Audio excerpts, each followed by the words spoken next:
జై శ్రీరామ్. నేను డైరెక్ట్ పాయింట్లోకి వచ్చేస్తున్నాను.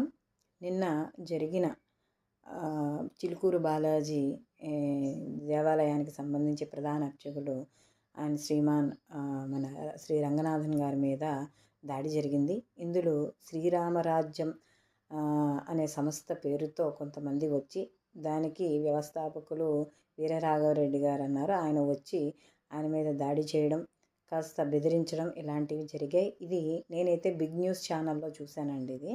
ఇది ఆల్రెడీ మనకి యూట్యూబ్లో కానీ వాటిల్లో మీడియాలో వైరల్ అయింది. ఇప్పటికీ ఆయన అరెస్ట్ చేశారు, ఎఫ్ఐఆర్ ఫైల్ చేశారు. ఇదంతా బాగుంది. కానీ అసలు ఈ అర్చకుల మీద, పురోహితుల మీద, పండితుల మీద ఈ దాడులేంటి? నువ్వు పెట్టుకున్నదేమో శ్రీరామరాజ్యం అనే సంస్థ పేరు. రామరాజ్యంలో ఇలాంటి దాడులు ఉంటాయా? అసలు రామరాజ్యంలో ఇలా జరుగుతుందా?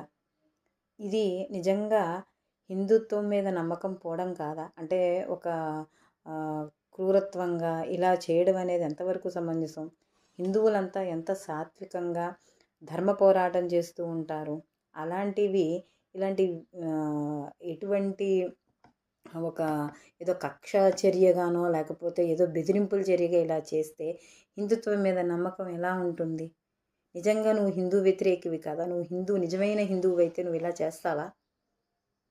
మళ్ళీ దీనికి చేసిన దానికి చాలామంది మంచి మంచి కామెంట్లు పెట్టడం, బాగా చేసావు ఇది అది అని చెప్పి.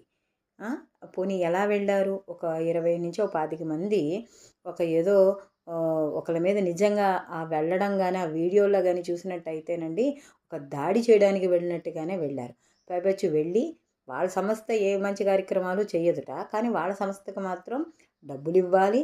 ఆ సంస్థలో పనిచేయడానికి కొంతమంది వాళ్ళు సైనికులు అని పేరు పెట్టుకున్నారు కదా, ఆ సైనికుల్ని కొంతమందిని వాళ్ళ సంస్థకి ఇవ్వాలట. కాబట్టి మరి ఇలాంటి బెదిరింపులు ఏమిటి? ఆయన తిరిగి అడిగారని చెప్పి మీరు ఏమీ చెయ్యని దానికి, మంచి పనులకి నేను ఎందుకు సహాయం చేస్తాను, చెయ్యను అని చెప్పాడు. ఆ చెయ్యను అని చెప్పిన దానికి ఆయన మీద దాడి చేశారు.